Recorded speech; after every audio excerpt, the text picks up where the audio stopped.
lovely people, welcome to Zop Lady, welcome to my channel once again. Do you remember this beautiful face in my previous video? Yes, you didn't know something, right? I was saying beauty with brains. Yes, she's a beauty queen, and I'm sure you also want to know what type of beauty queen is she. Yeah, so can you tell us again? Hi, and also guys. missed out on your name Yes. and then your crown.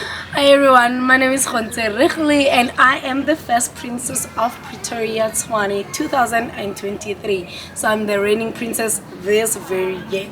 Wow. Yes. How privileged I am to be seated close to a queen, a reigning queen. I'm sure you also feeling my excitement just like the way I'm feeling it right now. Anyway, so there's a lot about beauty pageant. Yeah. Why beauty pageants? Well, for me, I always actually had a lot of people Yeah. believing in me to be a beauty pageant Okay. or to enter pageantry as well. But it's not something that I really loved. I really loved media, Okay. but beauty pageants as such, I don't really think so. I was just born with the body of it, and then people just asked, yeah, I was born with the body, and God was like, okay. So I just like used the advantage. But when I went into beauty pageant, I wanted something that I could identify for me. Like I said the other day with the other interview, that I do a lot for a lot of people and I serve a lot of people. But I came to a point where in my life I wanted just something for me that can identify me solo, not me as my husband's wife or the mother of my children, but I wanted something for me, and I am the princess. Wow. Mother of Three. your children. Mother of three. Yes. Can you believe this body, beautiful body, has delivered three?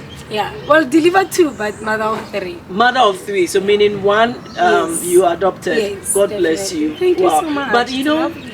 there's always about this beauty pageant why they must have a particular body size. Yeah. Well, I don't think it's about that as well. Yeah. And I remember showing someone my pictures and then showing them my second princess, and they were like, oh, this was not fair. It could have been according to the category and stuff like that. It's not about that. It's about the impact that you can make as a human.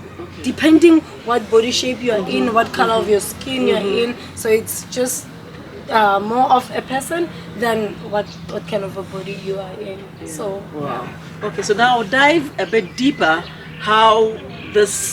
Why did you choose Miss Pretoria Swane of all the beauty pageants? Why did you choose this particular one? because for me this was my first one. It was a start and I won.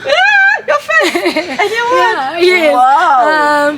But I wanted something that will help me reach my people, because I live and was born in Pretoria. Okay. So I wanted to expand more of my organization in Pretoria, to expand it. So I knew if I win and rule and reign in Pretoria, then I have more room to expand more in my field here at home. Okay, so does it mean that you will be eyeing Miss South Africa sometime to come?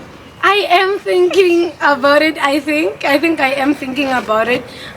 It takes a lot. Yeah. So beauty pageant is not about you looking beautiful or looking slim and winning. There's just a lot of aspects that you need to invest in it. You know, like finding sponsors, especially the big ones like Miss South Africa. So it will definitely require a lot. So Wow. So now you said there's a lot goes into beauty pageant. What really went into Miss Pretoria Swane for you to become the first So I had to raise a lot of support as well. I had to find a lot of sponsors, and also like the mental health side of it, that people don't actually talk about it.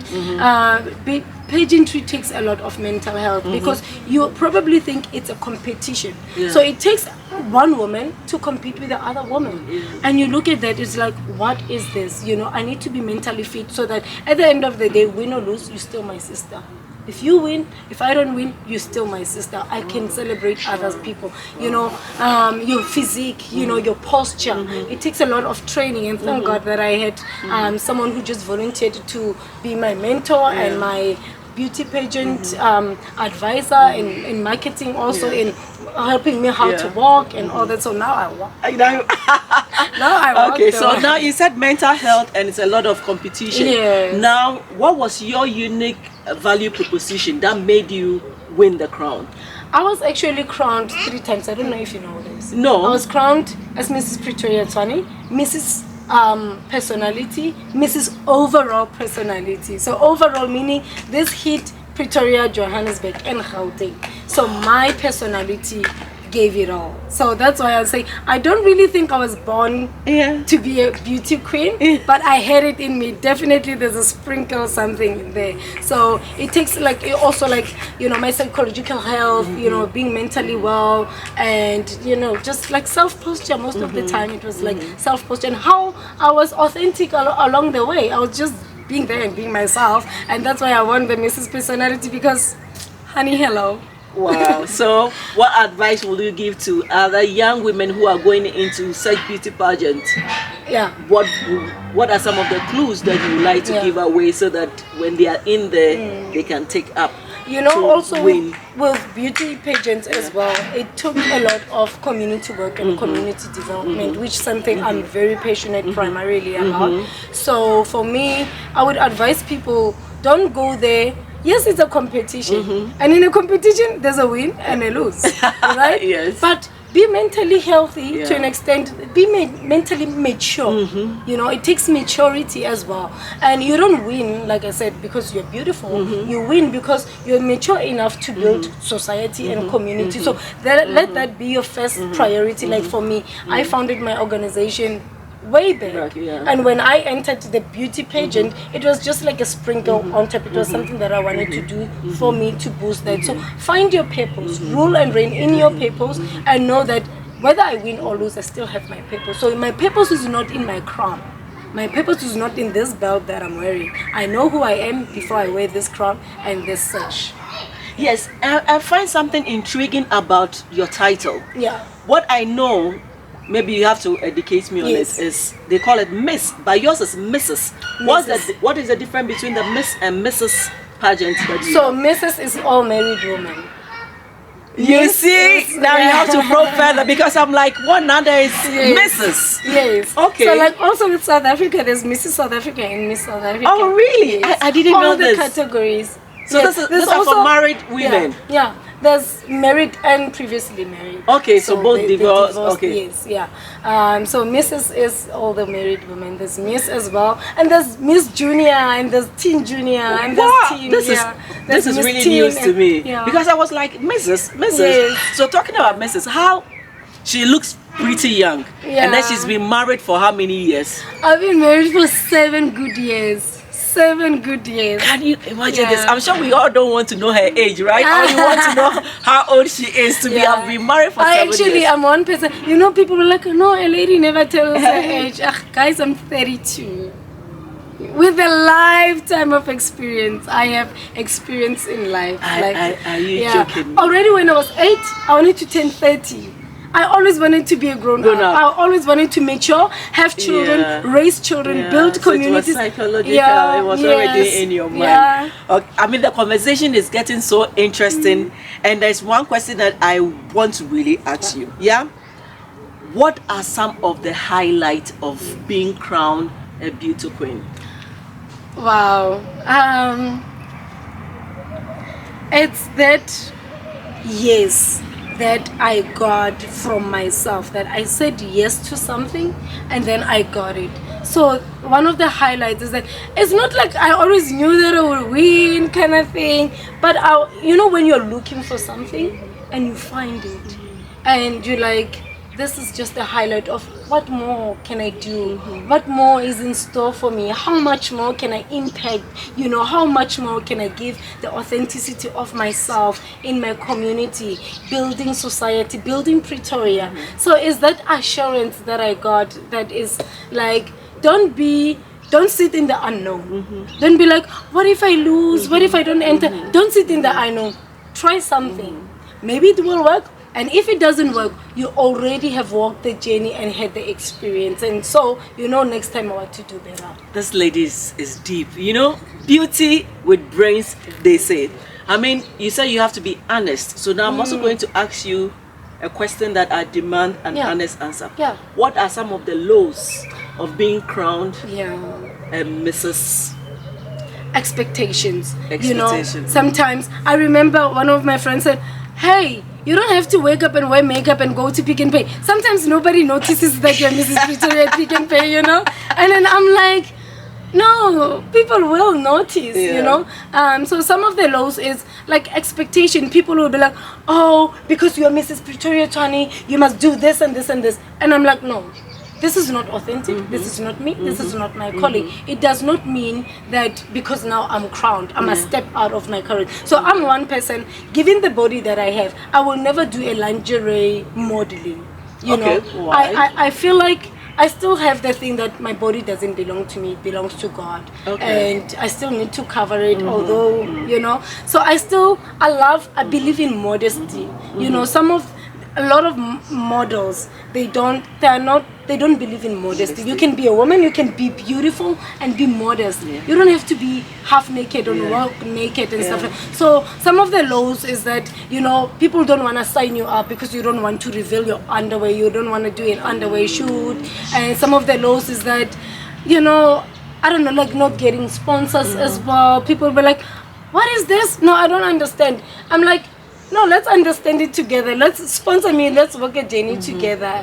So raising support, raising funds, having people believe in you. Because once you are a vision bearer, once you carry a vision, you're already in the limelight. You're already there. And people are like, no. Yeah. Yeah, in our course of conversation, you've been dropping advice, bits and pieces. Now, I want you to advise any young lady why they should go into beauty pageant or why they shouldn't go into beauty pageant. So why you should go into beauty pageant is that it opens room for you to serve community. So it's not just beauty with your body, it's beauty really with your brains that will serve and educate the people. So it's not a solo and a selfish title, it's a title that serves the community. So that's the advice that for me, it's just like a yes, go for it, and no, it will be you seeking to be seen. Find yourself, know who you are, see yourself for what you are, then enter a beauty pageant. But other than that, you will be not a beauty pageant, you'll be a crown chaser. And I tell you, you're gonna scratch people's faces for not winning, and that's not worth it. Now that you are advising young ladies why they should and why they shouldn't, can you walk us through the journey of preparation? Because for somebody to make that important decision to go and get into such thing, how was your journey like? How did it start?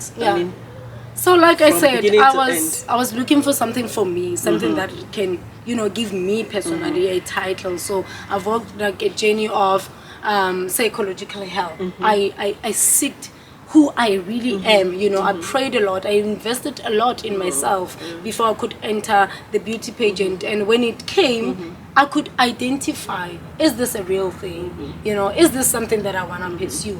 And after I pursue this, what am I going to do next? Oh, with this title, how am I going to serve the people? So then I entered, I registered, I paid my fee, and I started raising support. I went for an interview. So also what I liked about this pageant, Mzansi pageant, is that there was no runner-up. So runner-up is like, oh yes, you are 5th place and you're gonna model your way to the first place. They took everyone, every shape, every color, every body size, so they give room for people. So you have to walk that journey as well, of self-discovery.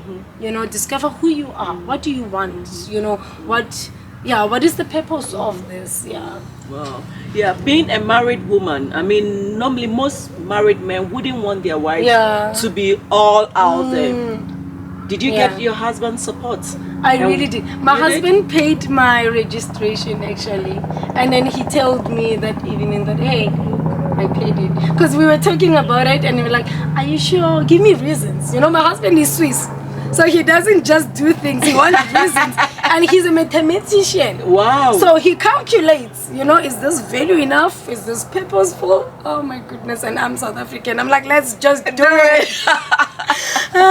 So my husband really supported me. We talked about it, and he was he had enough reason to support me because of the reasons that I gave him, and he could understand me. And I remember him saying something that is very, very profound. He said, if you think this is for you, if you think this is something that you want to pursue, I'd rather support you and to pursue it and see the end goal than not support you and hinder back, and then you're going to be a frustrated wife. You know, happy home, happy life, happy wife. Yeah. You know, so my husband said, if this is something that you really believe in, I'd rather let you do it. And if you don't make it, I'd rather know that I've supported you and then you didn't make it. But if you make it, then it makes you happy, then why not? So I had my husband supporting me. My husband is not social like me. My husband will never do this interview. Just so you know, he'll be in the garden alone and gardening. That's my husband. So most of the events he did not come because he's not social. And that was kind of like, I would have wanted my husband to be here, but I could always go back home and tell him any stories. And there were times where I came home crying, and he gave me a shoulder to cry on. So my husband was not like puppetry there with me. He was always home waiting for me to cry. When on Saturdays he would just like, no, it's okay, you know, everything will work well, you know, giving advice. So I really appreciate that, because I had someone who supported me also mentally and psychologically, well, and financially as well. And he would like direct some of the things. Some of the interviews, you have someone who wants to dress you like this, and even my husband would like, I don't think that's yours. So there's pros and cons in everything. Okay, so now please look into the camera and advise husbands to give support to their wives if they really want to get into something like that. You know, marriage is something that is very interesting and very, what's the word? It's a mystery, right? So once you are a husband and you discover who you are, you'll find a wife. That's why the Bible says, he who finds a wife finds a good thing and is a suitable helper. So what am I helping you with now if you don't know who you are? So as a husband, find what is your purpose, find and know what is your wife's purpose, and complement each other in that. Then your marriage will work. And same goes the other way around. Wives, support your husband. Don't try to change your husband. He will never change. Don't try to change your wife. They will never change, because whatever they are doing, it's instilled from their belly. You understand? So that's the purpose that they live in. Don't try to take away their purpose and try to make them something that they're not. They're gonna be your home will be like, knives will be flying, things, pans and pots will be flying. So my advice is that support each other. Find both of you what is your purpose and support each other, cheer each other. Be your wife's cheerleader, first cheerleader, and wives be your husband's cheerleader. Even sometimes they don't do well, be like, baby, you'll try again, next time you'll do again. So I have really enjoyed this interview. I'm sure you don't want us to end. I mean, throughout the interview we've had series of advice, but then maybe to crown it all as we are ending this interview, any message at all that is on your mind?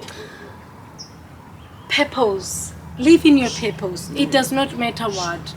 Don't, you know, I'll quote someone, Viola Davis. She said, the only thing that you have is your life. Don't sit here doing this interview when you know that I don't actually want to do it. I'm doing someone else's a favor. Don't do anything that does not have fulfillment. I'm sitting here. I feel good. I don't want to end this interview. I love it. I'm enjoying it. This is me. I talk. I connect. You understand? So find your purpose. Know what your purpose is and run for that. Pursue that. And I tell you, you'll even wake up at night and want to do more of that, because that's just who you are. So thank you. Thank you. I think we share a lot in common. Yes, I think so too. I'm happy that you gave me this opportunity, honestly. I'm happy I could do this interview. Wow. And then maybe we give her a princess goodbye, right? Hi. Oh, thank you so much. I'm happy I did this interview. I think God really wanted us to do this interview. Yes. Yeah. Honestly. I mean, everything. You see, I'm having goose all over. Yeah. You spoke from the depths. Yeah. And it just came natural. Yeah. Yeah. And this is how I like it. It was something that needs to be done. I think because